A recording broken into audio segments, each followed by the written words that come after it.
क्या है आज बैठक में आप लोगों से क्या कुछ कहा गया था? राष्ट्रीय अध्यक्ष ने किस लिए बुलाया है? उत्तर प्रदेश में पुनः ऐतिहासिक जीत हो, पहले से भी ज़्यादा जीत हो, चूँकि हम लोग सहयोगी दल हैं और जब से आप आया हूँ तब से ऐतिहासिक जीत हो रही। फिर सभी सीटें जो हैं उस पर हम लोग जीत में कैसे बदल सकते हैं, ये सहयोगी दल का सहयोगी का कर्तव्य बनता है। हम लोग कुछ चर्चा करेंगे कैसे संगठनात्मक रूप से मजबूत होंगे, कैसे हम लोग समाज के उस वादे पर या समाज के जो इच्छाएं जो हमारी पार्टी की, निषाद पार्टी हो, भारतीय जनता पार्टी हो या सहयोगी दल, सबकी जो विचारधारा है उसको कैसे जन जन तक पहुंचाया जा सके और जन जन तक पहुंचाकर उसको फिर से उनकी सेवा के अवसर में बदला जा सके। ये चुनाव अगला, इसलिए चुनावी चर्चा होगी।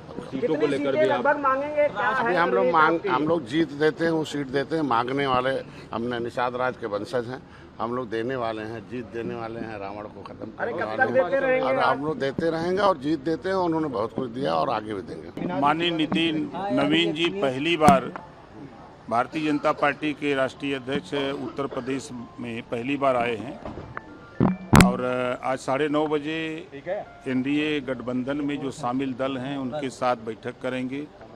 आगामी 2027 विधानसभा चुनाव को 2017 से बेहतर कैसे किया जाए, इसी बात पे चर्चा होगी। क्या कुछ कितनी सीटों पे तैयारी आप लोगों ने की है, क्या आज चर्चा करेंगे? देखिए, एनडीए गठबंधन 403 सीटों पर तैयारी कर रहा है। हम लोगों का उद्देश्य है कि उत्तर प्रदेश में 2017 से ज़्यादा सीटें जीतने के लिए हम लोग अपना काम कर रहे हैं। सभी लोग, चाहे डॉक्टर संजय निषाद जी हों, चाहे आशीष पटेल जी हों, चाहे उधर जयंत चौधरी जी हों, चाहे भारतीय समाज पार्टी, सभी लोग, और भारतीय जनता पार्टी अपने आप में एक बड़ी पार्टी है भाई, वो भी अपना पूरी ताकत से लगे हैं। तो सब लोग मिल करके 2027 में सपा को साफ करना है। लेकिन राजभर जी, आप तो लगातार बैठकें कर रहे हैं, लगातार रैलियां कर रहे हैं, कितनी सीटें मांगेंगे? 100 से कम में काम चलेगा कि ऊपर चलेगा? क्या मामला है? लगे देखिए, ऐसा है ना कि लोग तोप का लाइसेंस मांगते हैं, कट्टे मिलता है। तो जो हमारी हैसियत है, जो हमारी ताकत है, उस हिसाब से जब टाइम आएगा तो फिर देखा जाएगा। अच्छा, एक चीज़ बताइए कि क्या ये जो है ये भी बातचीत आप लोग करेंगे, क्योंकि पिछली बार ये हुआ था कि सिंबल अलग था और प्रत्याशी जो है तो ऐसे में क्या बीजेपी के सिंबल पर आपके प्रत्याशी उतरेंगे या आपके सिंबल पर बीजेपी? देखिए, पिछली बार भी ये हम अपनी पार्टी अपना सिंबल पे चुनाव लड़ते हैं। जो अपनी पार्टी अपने सिंबल पे अपनी पार्टी के नेता चुनाव लड़ते हैं वो दल के साथ रहते हैं। ये हमारा प्रयास है और यही हम करते हैं। लेकिन अखिलेश यादव जी पे तो लगातार आप हमलावर हैं, लगातार ट्वीट कर रहे हैं। आप बताइए, गांव की झगड़ा करने वाली महिला को लाकर हमको गाली दिलवा रहे हैं। पैसा दिया उन्होंने, 10 गो गाड़ी दिया, 10 गो मोटरसाइकिल दिया कि जाओ एक राजभर को पकड़े कि ओम प्रकाश राजभर को खाली गाड़ी दो। तो गाली दिलवाना और पैसा दे करके तो ये गलत बात है।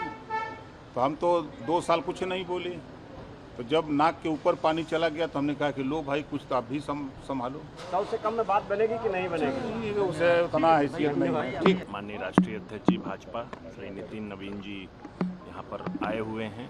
हम लोग सब उनका अभिनंदन करते हैं और बैठक में निश्चित तौर पे सहयोगी दलों को बुलाया गया, तो जो विषय होंगे उनको रखा जाएगा। सर, पहले से कम सीटें या ज़्यादा की तैयारी है? हमारी पार्टी, आप तो जानते हैं, 12 साल से गठबंधन में है। वो कभी सीटों की लड़ाई नहीं लड़ती, वो जीत की लड़ाई लड़ती है। आपने कुछ तैयारी की होगी कि सीटों पर? वो तो ही है, प्रक्रिया चल रही है। अपने उसमें हम लोग जो संगठन है उसमें काम करें। अभी आपने देखा होगा 2 दिन पहले हमारा एक बड़ा कार्यक्रम था यहीं लखनऊ में, तो इस तरह के कार्य तो लगातार चल रही है। लेकिन सर, समाजवादी पार्टी पीडीए की बात कर रही है और आपका जो दल है वो भी लगातार सक्रिय है। किस तरीके से देखते हैं समाजवादी पार्टी की तो विपक्ष के तौर पे? देखिए, अभी थोड़ी देर पहले पीडीए के एक सदस्य आदरणीय ओम प्रकाश राजभर भी गए हैं यहाँ से। हम लोग खुद पीडीए का रिप्रेजेंटेशन कर रहे हैं, तो उनका पीडीए और हमारे पीडीए में जो अंतर है इस चुनाव में स्पष्ट हो जाएगा।